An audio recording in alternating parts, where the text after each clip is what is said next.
My wife texted from Reno. Married, Nathan, finally escaping you, LOL, plus a picture of her in a sparkly dress holding a marriage certificate with him. It was 2:41 a.m.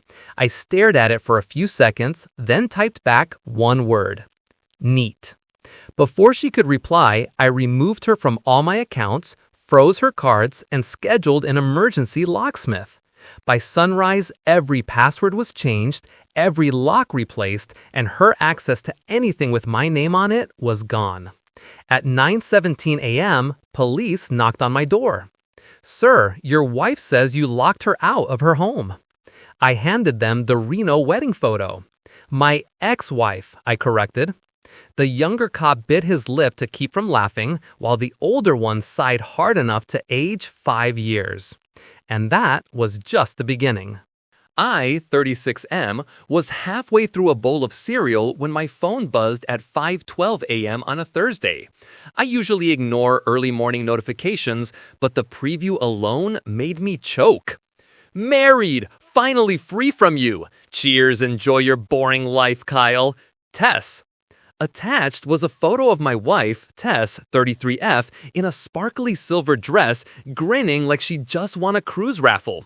Next to her was a guy I vaguely recognized from her office holiday party. Nathan, the creative director, aka the reason Tess suddenly cared about contouring and work late nights.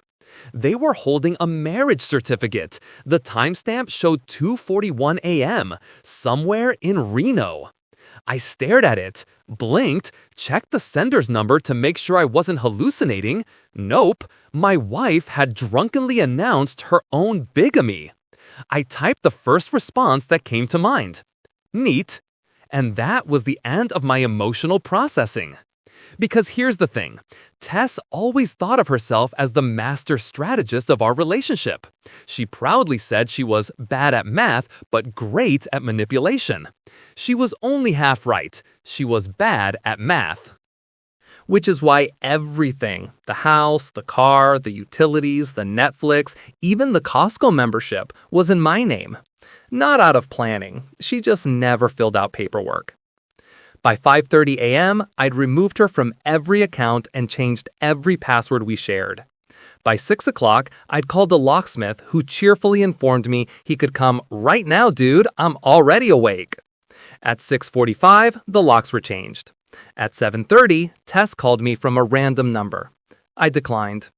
At 7:32, she tried again. Declined. 7:35, declined. By 8 a.m., I'd packed all her belongings into 8 boxes. 4 of clothes, 1 of shoes, 1 of lotions and half-used serums, 1 of manifestation journals, and 1 containing exactly 19 scented candles she never lit because they were for vibes, not fire. At 8:50, I sat on my couch with a coffee, took a deep breath, and waited for the universe to do whatever it wanted. It didn't take long. At 9:17 a.m., heavy knocking rattled the door. 2 officers, 1 older, 1 fresh enough to still look hopeful about life. Sir, the older one said, we received a report that you locked your wife out of the home. I handed him my phone with Tess's Reno wedding photo and message. The younger officer actually snorted. She got married last night? The older asked. Apparently. To someone else? So she says. They exchanged a mutual Jesus Christ look. Sir, the older officer said into his radio, her claims are unfounded. Advise her to seek civil resolution. There was muffled screaming from the radio. The young officer covered his mouth with his hand. Laughing? Hard to say. They reminded me not to destroy her personal belongings. I pointed to the neatly labeled boxes under the carport. They nodded, wished me luck, and left. It was 10 a.m. I took the best nap of my life. At 3 p.m., Tess showed up in an Uber with Nathan, her best friend Lacey, and her father, Duncan, a man who looked like he'd call customer service just for sport. Nathan appeared hungover enough to expire. Tess looked furious and puffy-eyed.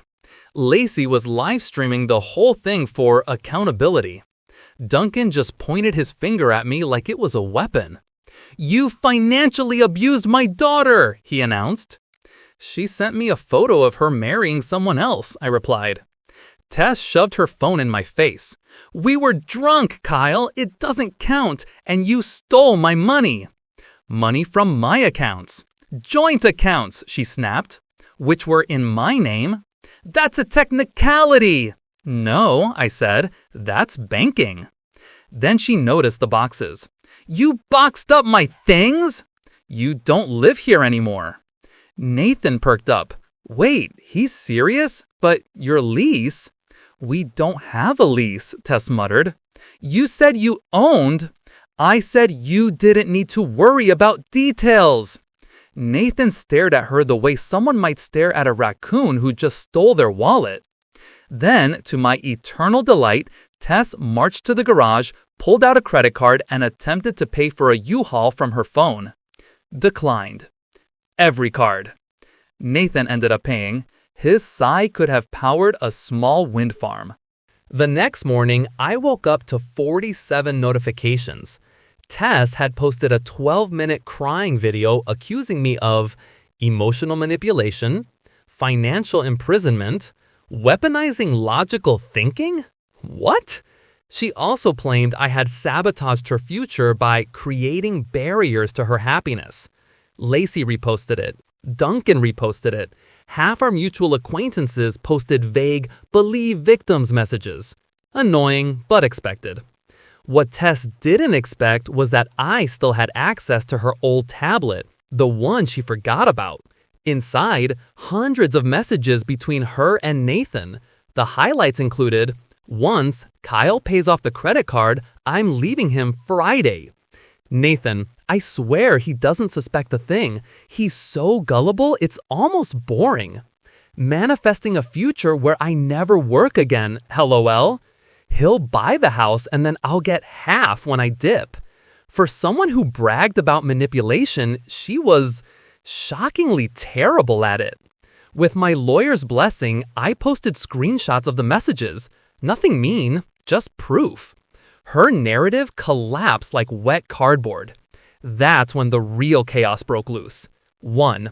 Tess's dad called my boss. He claimed I was harassing his daughter digitally. My boss said, "Sir, your daughter committed bigamy," then hung up. 2. Tess tried to break into the house at 2 a.m.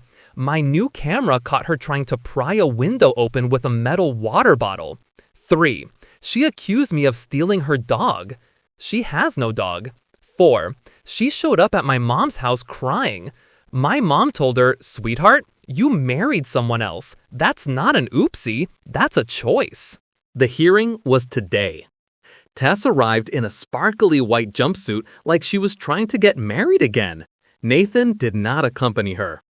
Her lawyer argued Tess was emotionally compromised when she married Nathan, and therefore the ceremony did not constitute legitimate consent. My lawyer slid over printed messages. The judge read them for a solid 5 minutes. Then he looked at Tess. "Ma'am," he said, "you sent your husband a photograph of yourself marrying another man." "That was sarcasm," she said. The judge blinked twice. Fast forward, divorce granted. No alimony for her. She leaves with her clothes, her car, still financed, and a box of manifestation journals. I keep everything else. Outside, Tess tried to reclaim dignity. It did not work. Her father screamed at her lawyer. Lacey tried to hug her, got shoved away, and the Uber driver yelled at them for dripping iced coffee in his back seat. As of 2 hours ago, mutual friends say Tess is living with her dad again. Nathan quit his job and moved to Portland with someone he met at a bar named Velvet Claw. Lacey is selling healing crystals for heartbreak on Instagram. And me? I sold the house, upgraded my car, adopted a very snuggly beagle, and started dating Mia, a barista who writes "not your ex" on my lattes. Life is peaceful.